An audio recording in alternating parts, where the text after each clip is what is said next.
joining us right now is a star in his own right. There's no question about that. He's one of my favorite people. He's truly one of the few Spartans I adore, and who I would wear green for.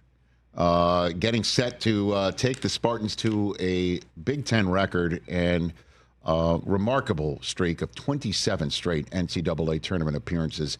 Tom Izzo back on the program. How you doing, Coach? Yes. Good to see you. Hey, Rich, I'm doing great, but I got to send you some basketballs, man. That promo, you had all those footballs in your arms. It's basketball. This is the only time of year we get is the couple days in March. That's right. I know, but you know me. You know me. I'm a football guy deep down at heart. So am I. Hey, did you and Mooch play on the same football team in high school back in the day, Tom? You did? Yeah. What did you play? I know he was the quarterback, right? He was his running back and a linebacker. He played quarterback because that's where all the soft people play. You know what I mean? Wow. They don't ever get hit, those guys, especially in high school. Well, he always talks about his glorious day at what he refers to as the Northern Michigan, Tom. You know? That he refers to as the Northern. He was pretty good there, though, Rich. I got to give him his credit. He was good. You can confirm. And he was there in Indianapolis rooting you on, right? At the Big Ten tournament? He usually comes in for a couple games, and he made it to the Big Ten tournament, and he was great, man. I got to spend a lot of quality time with him. It was fun. Too bad I had a little more quality time after we got beat by Wisconsin, but at least I got to see Mooch. Yeah, and before we get to that, you know, obviously, you know, my school won the Big Ten tournament championship, but Mariucci, I got to play this for you, Tom. I think you'll enjoy this. So when your squad and mine played one another twice in the regular season, Mooch is calling me up, and he wants to make a friendly wager, okay? And you know him. It's not for money. It's for hamburgers. Oh, yeah. He's cheap. He's cheap. Okay. Well, no, he just, you know, when he gets away from Gail, he likes to, you know, eat the food that she probably keeps an eye on. Okay. So you know the speed here. So, but he doesn't want to make the wager with me. He wants to make it with my 14-year-old son, Cooper, who I'm raising, you know, as a Wolverine, Tom. Yes. Okay. So, you guys beat us in Ann Arbor, and then again in the double or nothing game. So I owed him, or Cooper did, my son, 2 trips to a spot here in Los Angeles called the Apple Pan, where he loves the burgers. And he left me this voicemail message at the end of the Big Ten tournament championship game, and I want to play it for you. Okay, Tom? Okay. Here it is. All right. Rich and Mooch, I bet you're watching this game. Michigan up 56-53 and 57-53. 14 seconds left. I know you're watching it, but you know what? This does not erase the double hickory burger you and Cooper owe me just because they win the championship by upsetting everybody. Oh, my God. I can't believe this. Rebound. Wolf. They're going to win it. They're going to win it. Oh, my God. You still owe me double hickory burger, cream soda, and apple pie. A la mode. Love you, man. There you go. Hey, you should send that to his wife. He'll be in trouble for life. That's awesome. He's just the best, man. He, you know, I just love that guy, Tom, obviously. Me too. You know, I know. So I just wanted to play that for you because he's just watching this thing, and he's as diehard as they come. All right, let me jump into the business at hand. What does it take to win games in the NCAA tournament, Tom, from your estimation? You know, Rich, it seriously is a lot like football, you know, and everybody talks about all the different things in football, the RPOs and the this and the that. But at the end of the day, you got to be able to block and tackle. And maybe most important, as we learned this Super Bowl, not turn the ball over. In basketball, you got to be able to defend and rebound because that carries. And then you got to not turn the ball over. So really, our sports are similar in a lot of ways. And I think to be really good in this tournament and be consistent, you're not always going to be consistent shooting the ball because sometimes you're playing in domes, different places.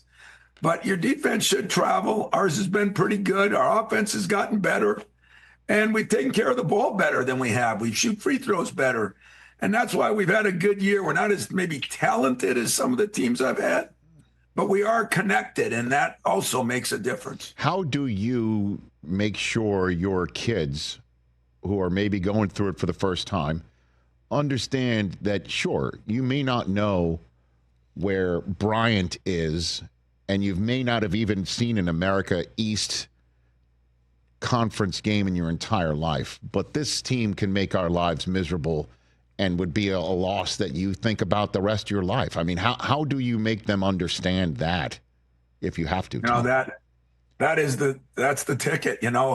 I think the one advantage I've had of being here, 30 years and gone to a Final Four as a 7 seed, been beaten in the first weekend as a 1 seed.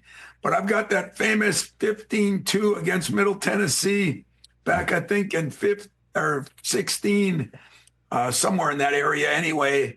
And they were a 15 seed, we were a 2, and we got beat opening night. So I got enough ammo when you've been around as long as I have, man. And I deal with the white elephant in the room, man. I just talk about it because I ain't worried about them getting afraid or scared.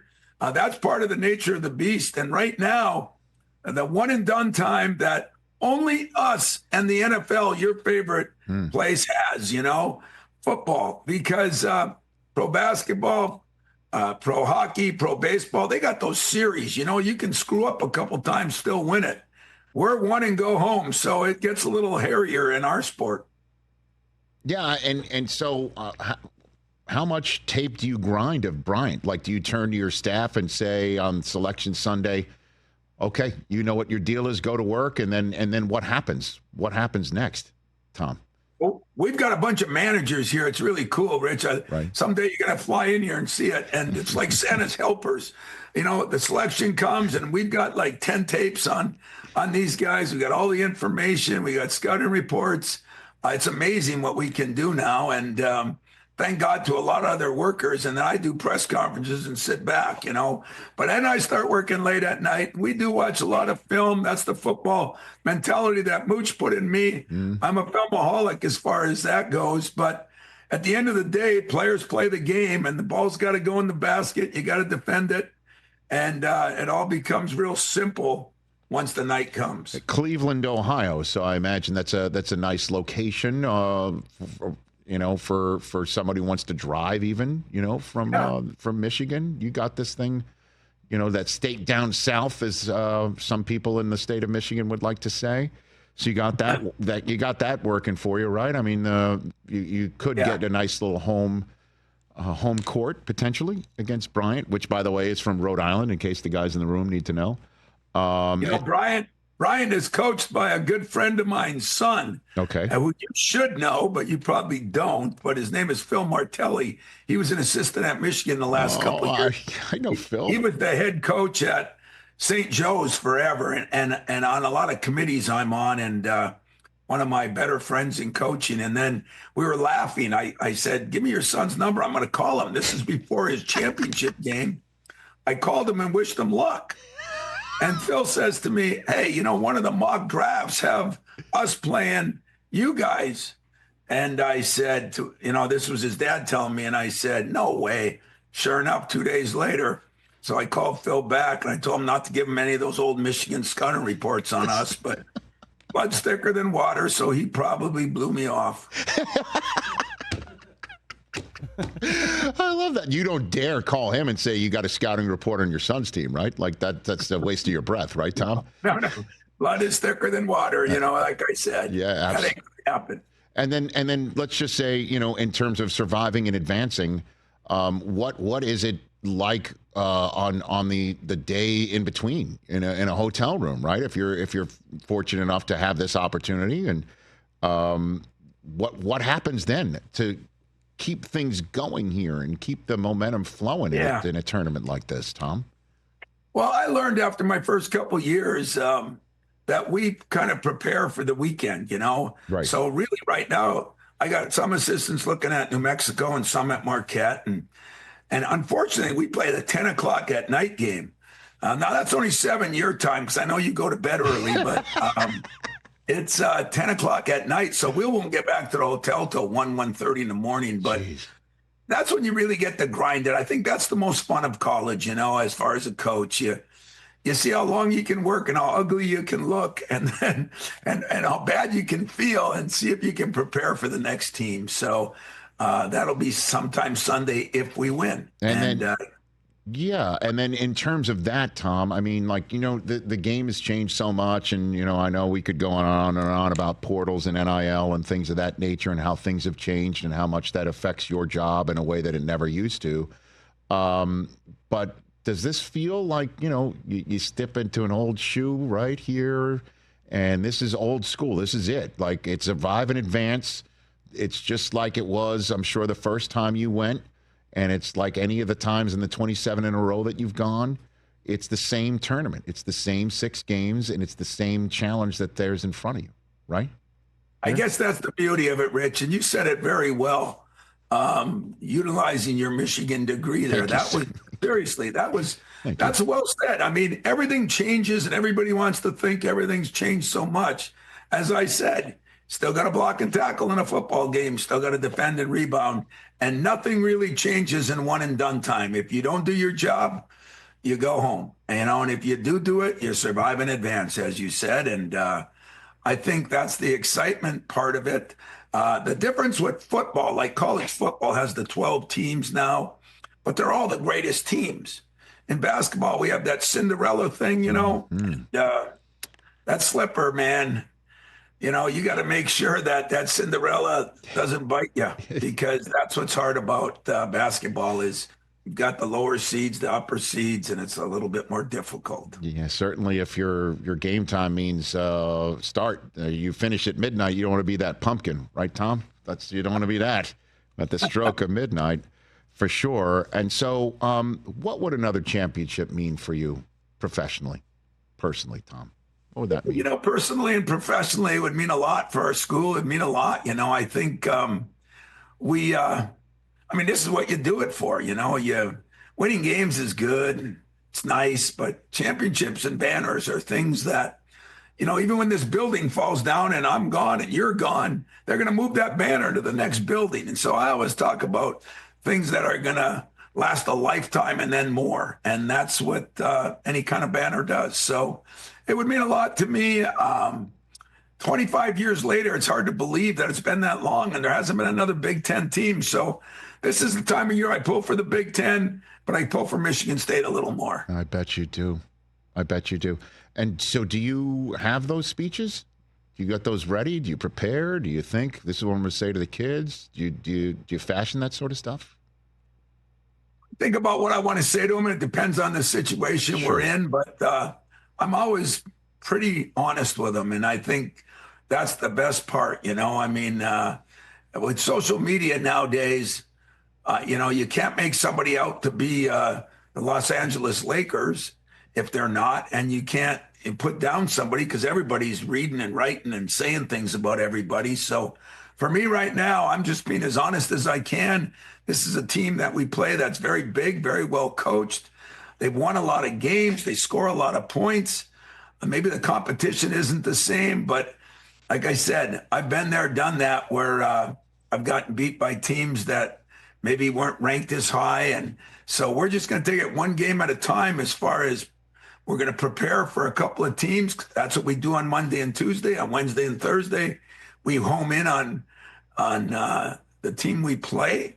And then hopefully we win that game and we move on. Yeah, move on to Atlanta, which is where the South Regional Final is going to be. San Antonio being the ultimate. It's entirely possible, Tom. Regional final in Atlanta. Entirely possible. Regional final in Atlanta. 2-seed Michigan State, 5-seed Michigan. It's sitting right there. Everyone advances to Atlanta.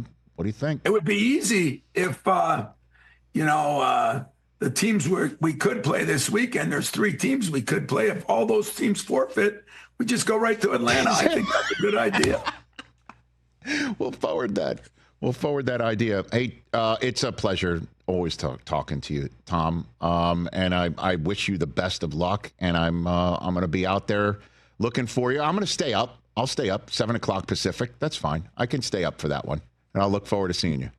You and Mooch talk, but maybe, hopefully I'm busy, but maybe I'll see you in Green Bay. I'd always like to go to that. I tried to go down to the one in Detroit last year, and still a big football fan. And as you know, I like the Lions, but I grew up a Packer fan. Mooch and I, 95 miles away, and it'd be great to see you again, Rich. Thanks for having me on. Always. Seriously. Yeah, Mooch tells stories about watching Packers practice through a chain link fence as a kid. Were you you were standing next to him when he was doing it? He had his bike when they used to, the players would ride you over on the bike. Oh, yeah, those were the good old days. Well, I'd love to see you there, and best of luck, Tom. Maybe you have a trophy with you when I see you in Thanks, Wisconsin. Rich. You got it.